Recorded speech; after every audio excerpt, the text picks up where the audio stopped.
Welcome back! Today I'm going to show you how I fully transformed this image to that image in Photoshop.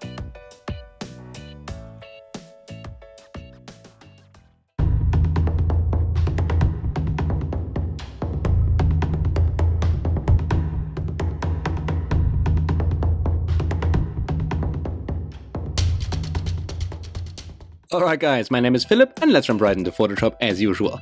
Of course, if you liked the video, don't forget to hit the thumbs up button, and also, if you're new, don't forget to subscribe, it's gonna help me out a lot. Now, today's gonna be exciting because today we're gonna fully transform that image into a nice sunset, well, landscape image. And let me show you what we're gonna do today. So let me just quickly create a new layer by hitting Command-Alt-Shift-N on my keyboard. And with a nice red color, let's see what's on the plan and on the menu today. Now, first off, we're going to start by creating a sun-like light source just in the very back here. All right, that's the first step, and we're going to do that in a nice and bright yellow. Once we have done that, we're going to use a couple of layers where we change the blend mode to color to actually add some yellow, a little bit of orange, and also a little bit of red, or your. Once we have done that, it's sort of the base for our image, and then we can start darkening things down, because of course, if it's a sunset image, we need darkness like crazy. So I'm going to completely reduce the brightness, especially in the sky, right? So everything has to go really down here.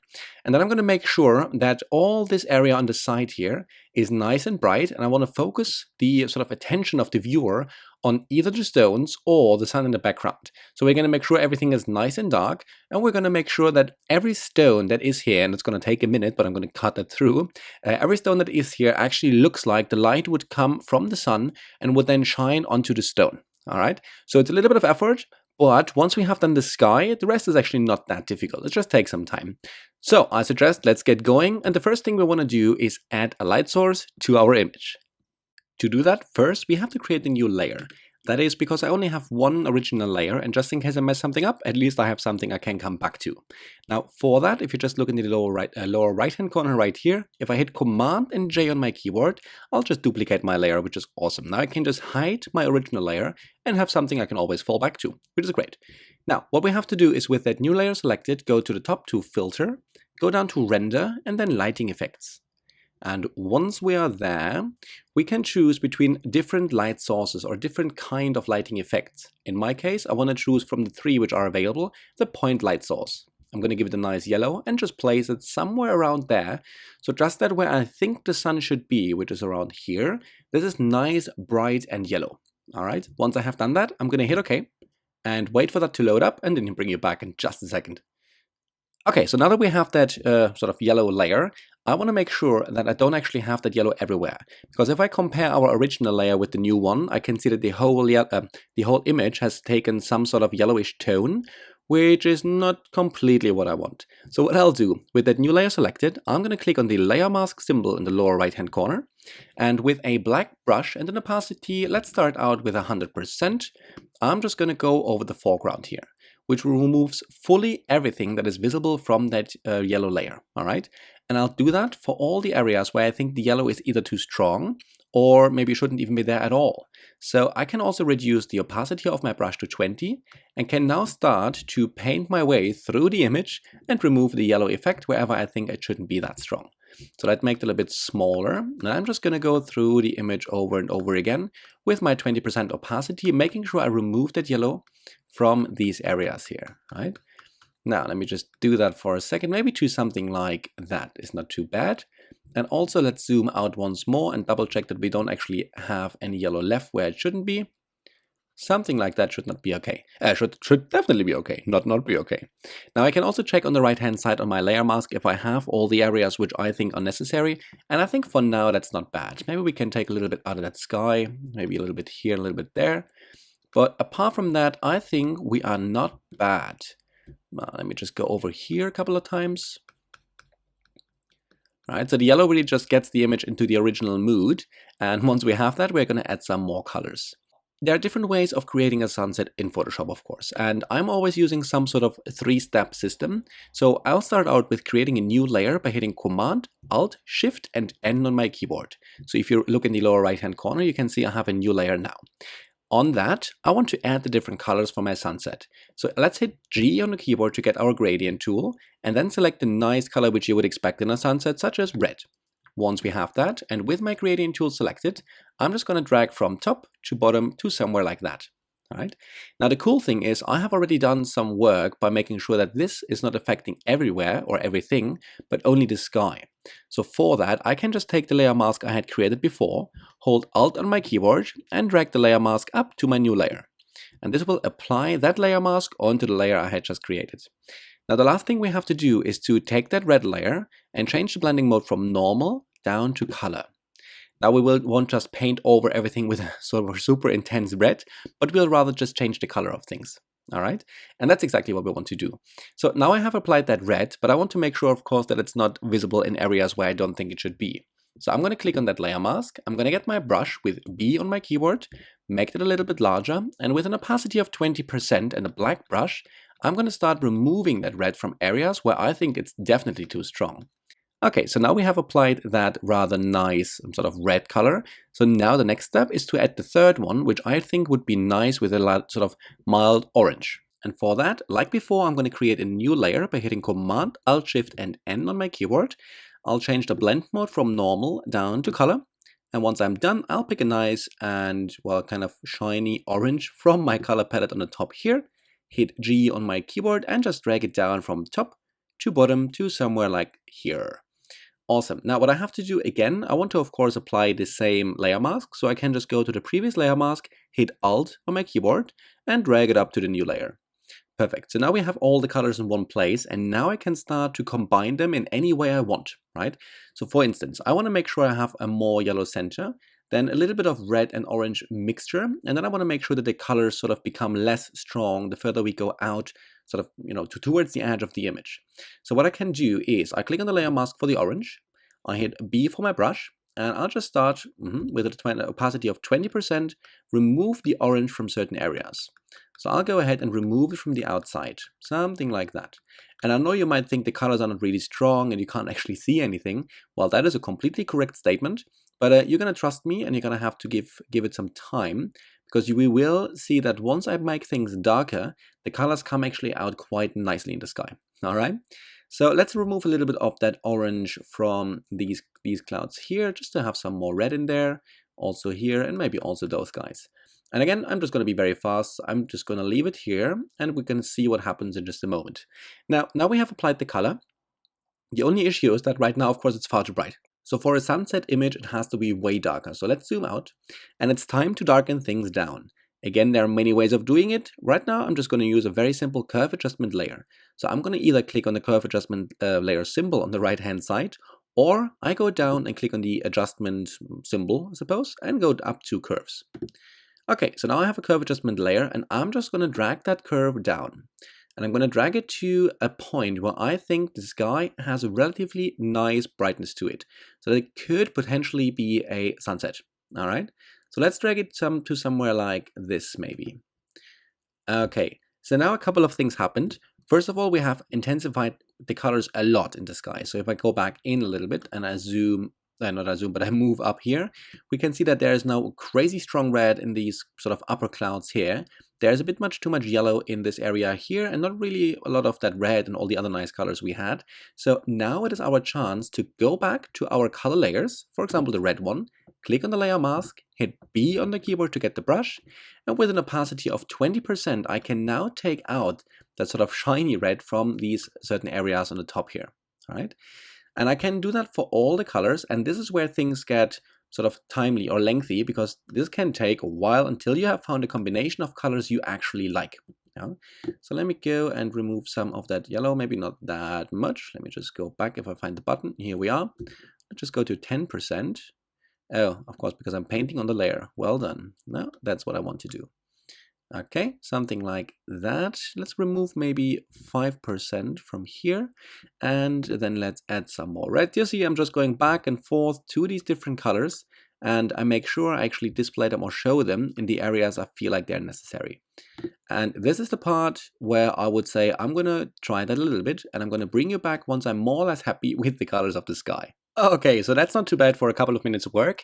And now let's take care of the rest of the image, right? I mean, right now it looks a little bit odd, but we definitely can fix many things here. So let's start off by using our curve adjustment layer where we have made things dark with, and let's make the brush nice and large to something like that. Now I'm going to use a white brush and an opacity of about 20% to bring back essentially a black brush, by the way, to bring back some of the brightness in the foreground here, right? So what I need to see at least a little bit. And especially these stones here, because if you remember, I'm going to put a lot of attention on these kind of stones. So let's just bring them out a little bit. I'm just going to go over again and again with my 20% opacity up to the point where I think like, well, yeah, that's not bad at all. And let's also bring some brightness back here, not too much though. So let's make that a bit darker again. And let's go in there and just remove, yeah, that's kind of cool. And maybe we can, no, far too wrong buttons. There you go. Okay, and let's also bring out some of that again and remove some of that. Okay, cool. Let's make it a bit larger again. So you see, again, it's just going back and forth and removing the darkness from areas where I think I don't want it. And I want to make sure I have removed all the darkness, from the very front here, right? So that's not something I want to have very dark at all. Cool, so now that I have done that, I can see there's still a couple of red patches on the side here. So I can at any point in time return and just remove them because I have not yet created any kind of block in the middle.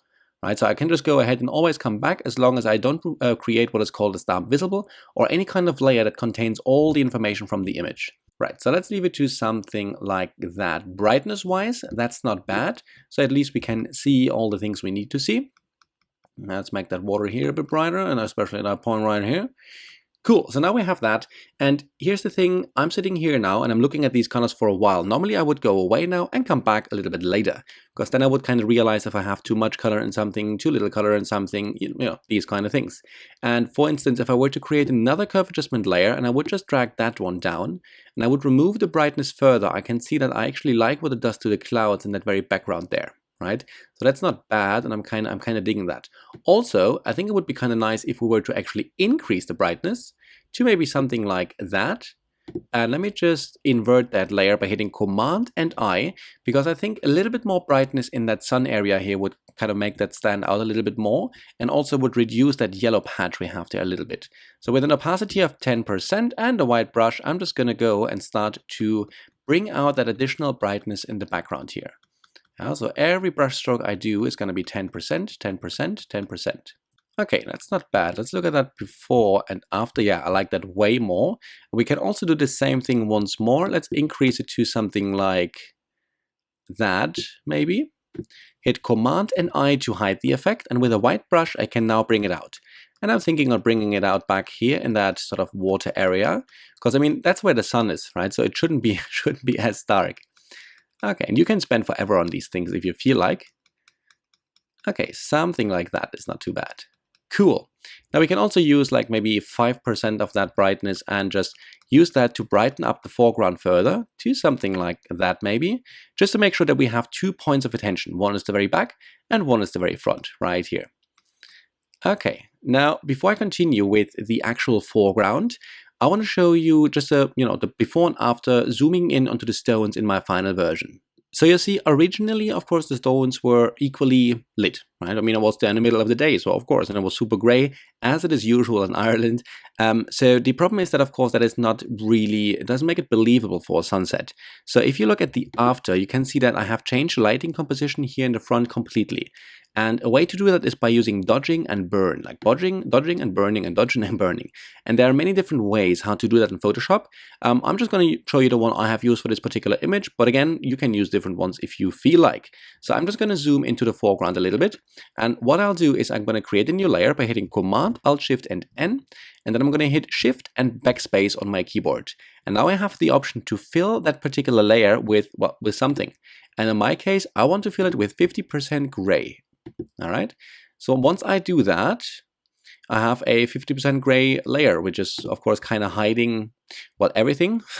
So you have different options on how to work with that or from there essentially. So I just changed the blend mode from normal down to overlay. Right, and what I can do now, if I have my default colors on my brush, which is white and black, if I choose, for instance, to paint with a black brush, I'm just going to do that a little bit more than I should, and I paint over that gray area, you can see that I darken things. a lot, right? But I'm not just painting over it because you can still see certain areas. And if I instead have a white brush and I go over it, I lighten areas, but I'm not completely washing it out. I'm just brightening it up a lot. I mean, because I'm just painting with 100%, so of course it's going to be a lot. So let's remove that. So if I have my finger on, if I have my finger on the X button, then I can switch between black and white quite fast. And now it's just for me to think which areas of the stones are facing our sunset. So these are the ones I have to lighten, and which areas are not facing our sunset, which are the ones I have to darken. So let me zoom in, and just as an example on that particular stone here, I have to darken that side here. So I'm going to use a black brush and an opacity of about 10%. And I'm just going to start to go over that edge here on the side. All right. I'm going to make sure everything is nice and dark, which is not facing the sun directly. We can also maybe reduce the brightness of that a little bit right here. This stone is obviously not facing the sun very much, so I should probably reduce that brightness. Also that one here. And this one, of course, as well. So you see, it's just a matter of fighting my way through now, through all these tiny stones, and spending, of course, as much time and effort as I feel like spending, to make sure I can sort of add some realism to the scene, right? So let me just darken these things down. And then I hit X to switch over to lighten things. So I'm just going to lighten that part of the stone and continue to darken that.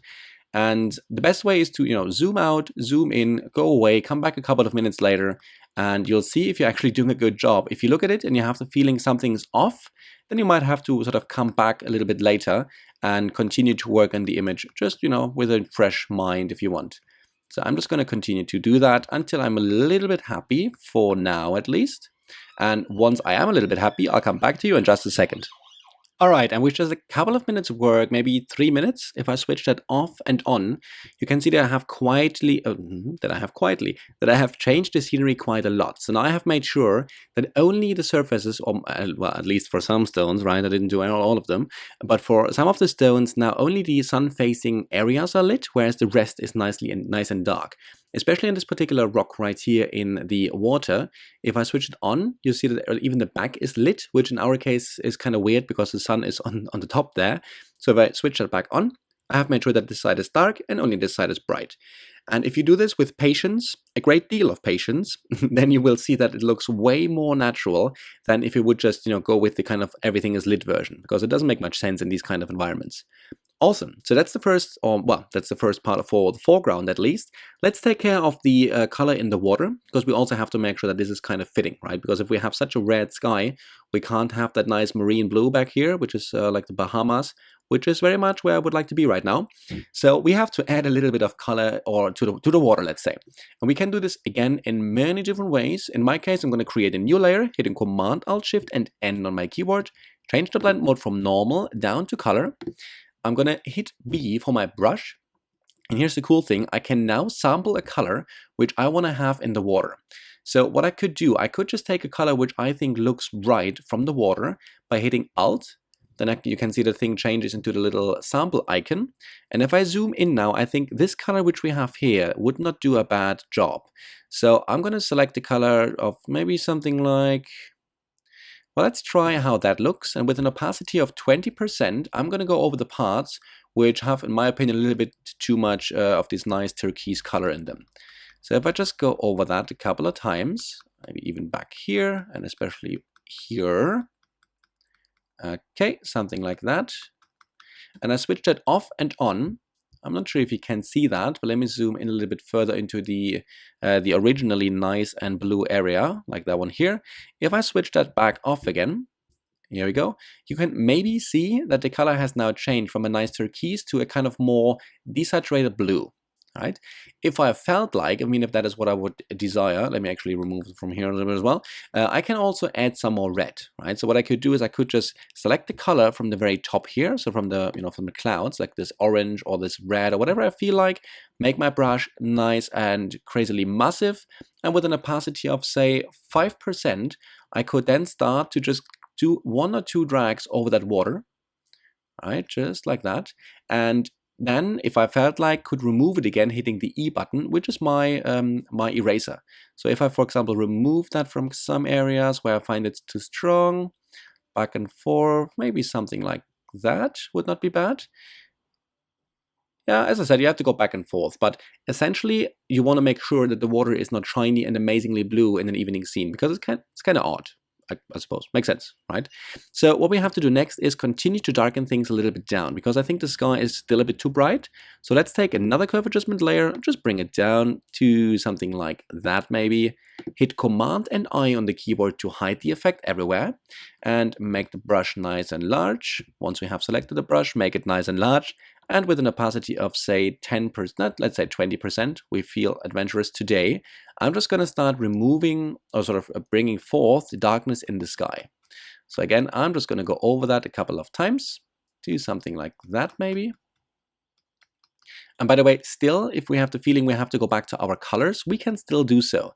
Because the more dark I make things, the more red or the more intense the colors will become. And which is, of course, can look sometimes a little bit weird.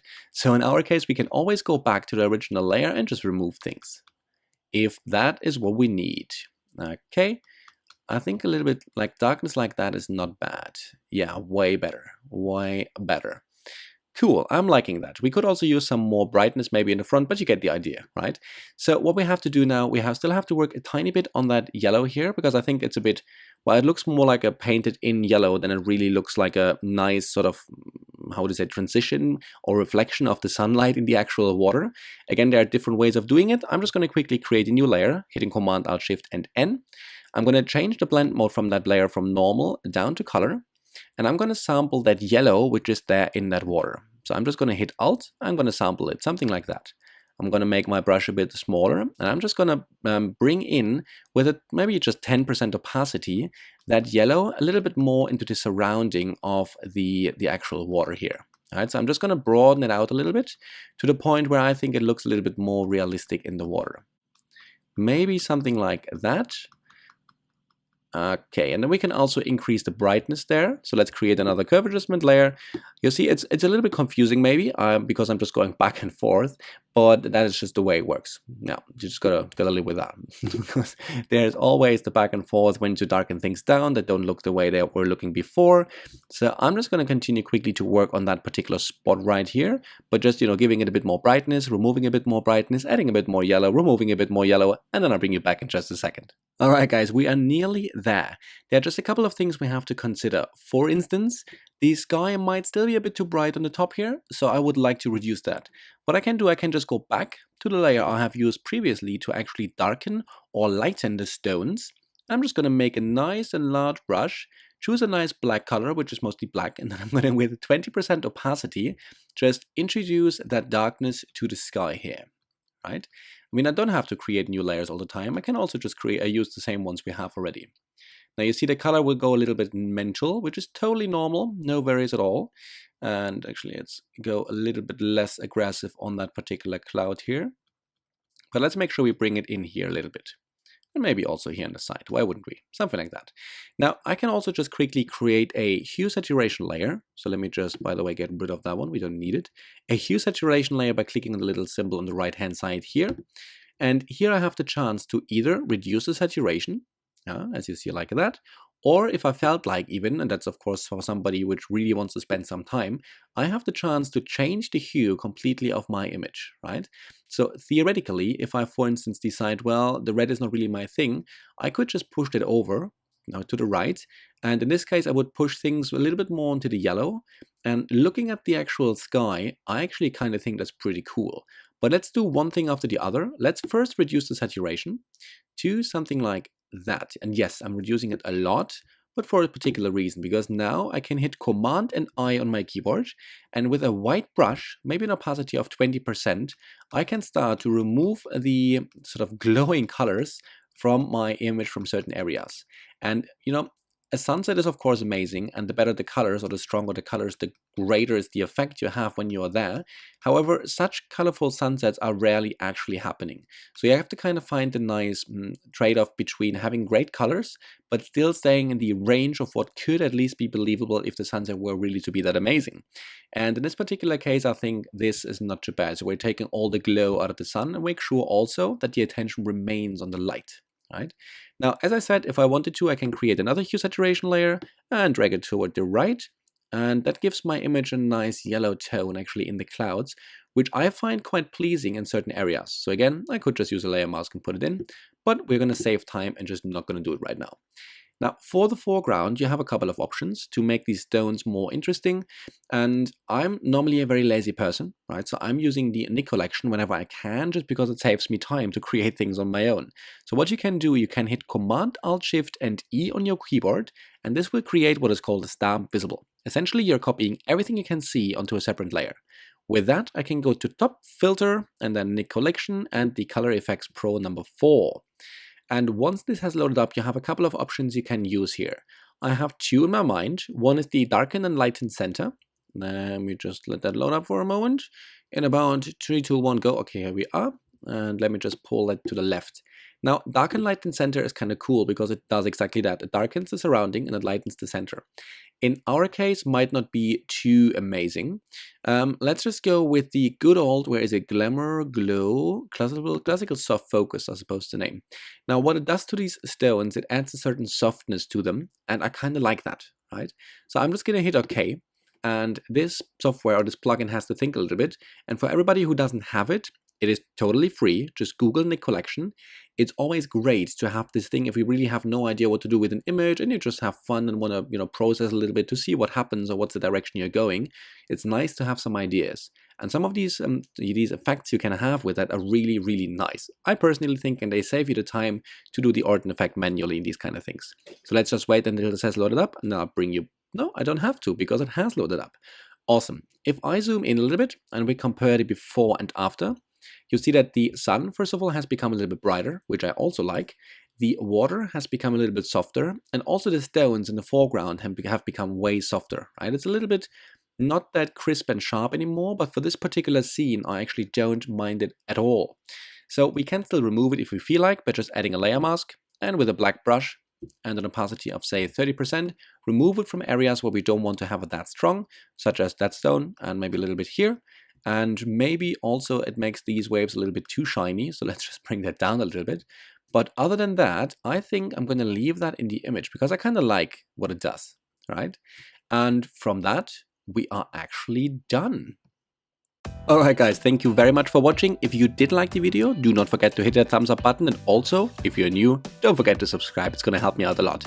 Other than that, if you have any kind of questions, comments, suggestions, all these kind of things, pop it down in any comment section in either the blog or the channel, whatever you feel like. And, well, go ahead, try it. It's going to be a great triumph if we can convert a full day image to a really, really nice sunset image. Alright, enjoy that, happy processing, until the next time. Bye!